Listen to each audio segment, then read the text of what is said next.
சுவையும் ஆரோக்கியமும் நிறைந்த கமகம சமையல்ல இன்னைக்கு நம்ம பண்ண போறது creamy sprout salad.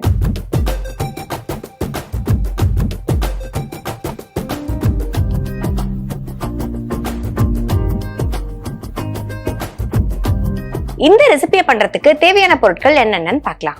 creamy sprout salad செய்ய தேவையான பொருட்கள்: முளைக்கட்டைய பயறு 1 கப், ஃப்ரெஷ் கிரீம் தேவையான அளவு, வேர்க்கடலை 1 கைப்பிடி, வேக வைத்த பீட்ரூட் சிறிதளவு, தக்காளி சிறிதளவு, தயிர் 1 கப், துருவிய கேரட் சிறிதளவு, மாதுளம்பழம் தேவையான அளவு, கொத்தமல்லி தழை சிறிதளவு, ஊற வைத்த சியா சீட்ஸ் தேவையான அளவு, ஜீரகத்தூள் 1/2 டீஸ்பூன், மிளகுத்தூள் 1/2 டீஸ்பூன், உப்பு தேவையான அளவு. creamy sprout salad பண்றதுக்கு தேவையான பொருட்கள் என்னென்னு பார்த்தாச்சு. எப்படி பண்றதுன்னு இப்ப பார்க்கலாம். இப்போ வந்து பாத்தீங்கன்னா நம்ம கிட்ட எல்லா வெஜிடபிள்ஸும் ஸ்ப்ரவுட்ஸ் எல்லாமே ரெடியா இருக்கு. நம்ம ஜஸ்ட் வந்து மிக்சிங் தான் பண்ண போறோம். ஸோ இப்போ வந்து பாத்தீங்கன்னா இன்னைக்கு நம்ம எடுத்திருக்கிறது எல்லா நம்ம கிட்ட இருக்க மிக்ஸ்டு ஸ்ப்ரவுட்ஸ் தான் எடுத்திருக்கோம். ஸோ இதுல வந்து பாத்தீங்கன்னா நம்ம கிட்ட கொண்டக்கடலை இருக்கு, பாசி பயிறு இருக்கு, அதே சமயம் வந்து காராமணி. இது மூணுத்தையும் வந்து நம்ம நல்லா வந்து ஸ்ப்ரவுட் பண்ணி அதுக்கப்புறம் இதை நம்ம வந்து வேக வைக்கல. இது வந்து பாத்தீங்கன்னா நம்ம ஸ்டீம் பண்ணியிருக்கோம். யூஸ்வலா வந்து பாத்தீங்கன்னா நம்ம வந்து ஸ்ப்ரவுட்ஸ் எல்லாமே வந்து வேக வைக்க கூடாது, பாயில் பண்ணக்கூடாது, வேக வைக்க கூடாது. இது வந்து நம்ம ஸ்டீம் தான் பண்ணணும் ஆவியில. ஸோ அதே மாதிரி நம்ம வந்து ஸ்டீம் பண்ணி எடுத்திருக்கோம். அடுத்ததா இதுல கேரட் திருவல். நீங்க கேரட்டை நீங்க வந்து பீசஸா போடுறீங்க அப்படின்னா நீங்க வந்து இதே மாதிரி ஸ்டீம் பண்ணிக்கலாம். இன்னைக்கு வந்து பாத்தீங்கன்னா நம்ம திருகி ஆட் பண்ணிருக்கோம், கொஞ்சம் கிரன்ச்சியா இருக்கட்டும்ங்கிறதுக்காக. அடுத்ததான் நம்ம கிட்ட பீட்ரூட் இருக்கு. இதை வந்து பாத்தீங்கன்னா நம்ம நல்லா வேக வச்சு ஆட் பண்ணிருக்கோம். இதையும் வந்து பாத்தீங்கன்னா ஸ்டீம் பண்ணி வேக வைக்கிறது கிடையாது, இதையும் நம்ம வந்து ஸ்டீம் பண்ணிருக்கோம். அடுத்ததா இதுல தக்காளி ஆட் பண்ணிக்கலாம்.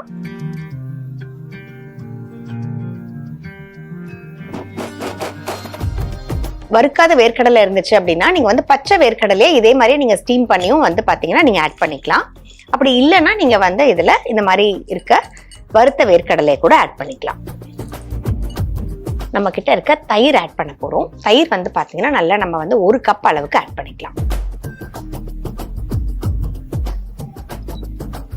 ஸோ இது பாத்தீங்கன்னா உங்களுக்கே தெரியும், இது வந்து நம்ம ஆட் பண்ணிருக்க ஸ்ப்ரவுட்ஸ் அப்படின்னாலே நமக்கு வந்து ஹைலி நியூட்ரிஷியஸ் தான் இது. ஸோ ப்ரோட்டீன் ரிச்சான, அதே சமயம் வந்து பார்த்தீங்கன்னா கலர்ஃபுல்லா இருக்கும், டேஸ்டியா இருக்கும், ஹெல்த்தியா இருக்கும். இந்த குயிக்கா பண்ணக்கூடிய இந்த சாலட் தான் இது. சாலட் அப்படின்னாலே நமக்கு வந்து யூஸ்வலா போர் அடிக்கும்னு சொல்லுவோம்.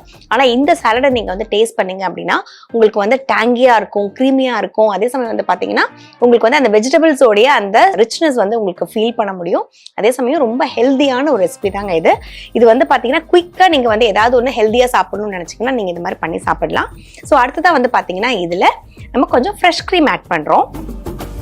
தேவையான அளவுக்கு ஃப்ரெஷ் கிரீம் ஆட் பண்ணிக்கலாம்.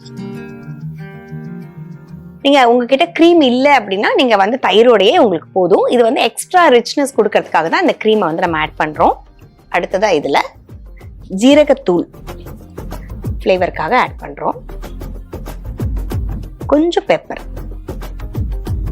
சாலடுக்கு மைல்டா நமக்கு வந்து காரம் இருந்தா போதும். தேவையான அளவுக்கு உப்பு. இதுல நம்ம வந்து பீட்ரூட் ஆட் பண்ணிருக்கோன்றதுனால நமக்கு வந்து உடனே வந்து பிங்க் கலரா மாறிடும். சப்போஸ் வந்து உங்களுக்கு வந்து இந்த கலர் வேண்டாம் நீங்க நினைச்சீங்கன்னா நீங்க பீட்ரூட் வந்து நீங்க அவாய்ட் பண்ணிக்கலாம்.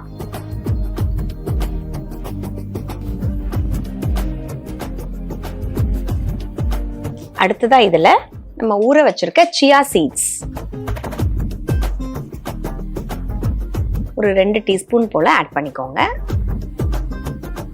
இது கூடவே கொஞ்சம் கொத்தமல்லி தழை.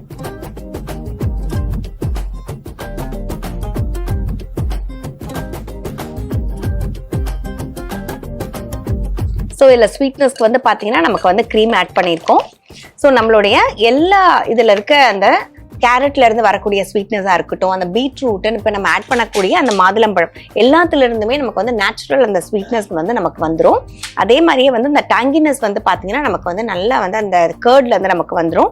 அதே மாதிரியே வந்து பாத்தீங்கன்னா அந்த கிரன்ச்சினஸ் வந்து நம்மளோட எல்லா வெஜிடபிள்ஸ்ல இருந்தும் கிடைக்கும். அதே சமயம் இந்த ஸ்ப்ரவுட்ஸ்ல இருந்தும் இருக்கும்.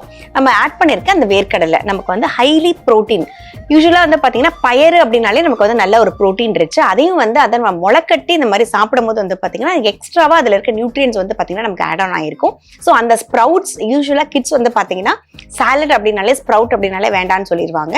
ஆனா இந்த சாலடை நீங்க வந்து அவங்களுக்கு பண்ணி கொடுத்தீங்க அப்படின்னா இது வந்து கலர்ஃபுல்லா இருக்கும். நான் சொன்ன மாதிரி க்ரீமியா இருக்கும், டேஸ்டியா இருக்கும், நியூட்ரிஷியஸா இருக்கும், அவ்வளோ வந்து உங்களுக்கு வந்து ஃபில்லிங்கா இருக்கும். நீங்க சாப்பிடும் போதே வந்து பாத்தீங்கன்னா உங்களுக்கு வந்து ஒரு டெலிஷியஸா அதே சமயம் வந்து உங்களுக்கு ரொம்ப ஒரு கம்ஃபர்டிங் ஃபுட்டா இருக்கும். ஸோ இப்போ வந்து வேலைக்கு போகும்போது நமக்கு வந்து ரொம்ப நிறைய ஹெல்த்தியா சாப்பிட முடியும் நம்ம நினைக்க முடியாது. ஸோ ஒர்க்கிங் ப்ரொஃபஷனல்ஸா இருக்கலாம், இல்லை நீங்க வந்து ஒரு இடத்துல ஹாஸ்டல்ல தங்கி இருக்கீங்க, உங்களுக்கு வந்து குயிக்கா சாப்பிடணும் செய்யணும், அதே சமயம் வந்து அது நியூட்ரிஷியஸா இருக்கும்னு நினைச்சீங்கன்னா நீங்க இந்த மாதிரி சாலட் ட்ரை பண்ணலாம். அதே மாதிரி வந்து பாத்தீங்கன்னா ஸ்கூல் கோயிங் ஸ்டூடெண்ட்ஸ்க்கு ஹெல்த்தியா நம்ம கொடுக்கணும்னு நினைச்சோம்னா இதுல வந்து பாத்தீங்கன்னா இந்த சாலட் நீங்க கொடுக்கலாம். இதை வந்து சப்போஸ் நீங்க வந்து ஸ்நாக் டைமுக்கோ இல்லை லஞ்ச் டைமுக்கோ நீங்க வந்து எடுத்துட்டு போகணும் பேக் பண்ணி நினைச்சீங்கன்னா இது கூட வந்து ஒரு டீஸ்பூன் சுகர் மட்டும் நீங்க ஆட் பண்ணிட்டீங்க அப்படின்னா அந்த ஃப்ரெஷ்னஸ் வந்து பாத்தீங்கன்னா உங்களுக்கு அப்படியே வந்து அது ரீட்டைன் ஆகும்.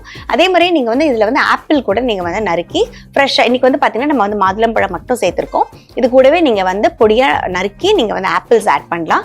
ஆப்பிள் நறுக்கி நீங்க சேர்க்கும் போது கலர் வந்து உங்களுக்கு கொஞ்சம் டர்ன் ஆகும். ஸோ அந்த சமயத்துல இந்த ஒரு டீஸ்பூன் போல நீங்க வந்து கொஞ்சம் சுகர் ஆட் பண்ணும்போது ஃப்ரெஷ்ஷாவே இருக்கும். ஸோ இப்போ எல்லாமே நம்ம ஆட் பண்ணியாச்சு. இது ஒரு மிக்சிங் கொடுத்துடலாம்.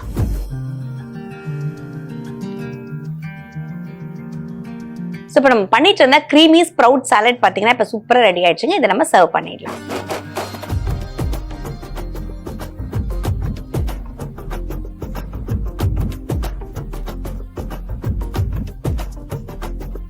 இப்போ நம்ம பண்ணிட்டு இருந்த க்ரீமி ஸ்ப்ரவுட் சாலட் பார்த்தீங்கன்னா சூப்பராக ரெடி ஆயிடுச்சுங்க. இந்த சம்மர்ல நீங்களும் உங்க வீட்டில் கண்டிப்பா இந்த ரெசிபியை சம்மர்ல மட்டும் கிடையாது எனி டைம் எனி சீசன் நீங்க வந்து இந்த மாதிரி நியூட்ரிஷியஸான ஒரு ஸ்ப்ரவுட் வெஜிடபிள்ஸ் எல்லாம் கலந்த இந்த சாலட் வந்து பார்த்தீங்கன்னா எவ்ரி டேவே ரொம்ப நல்லது. முடியல அப்படின்னா அட்லீஸ்ட் வந்து கிட்ஸுக்கெல்லாம் வந்து பார்த்தீங்கன்னா ஒரு வீக்லயாவது ஒன்ஸ் நம்ம பண்ணி கொடுக்கும்போது கண்டிப்பா என்ஜாய் பண்ணி சாப்பிடுவாங்க. அதே சமயம் வந்து ரொம்ப நியூட்ரிஷியஸா இருக்கும். ஸோ கண்டிப்பா ட்ரை பண்ணிட்டு எப்படி இருந்துச்சு எங்களுக்கு சொல்லுங்க. இதே மாதிரி ஒரு சூப்பரான ரெசிபியோட இன்னொரு செக்மெண்ட்ல மீட் பண்ணலாம்.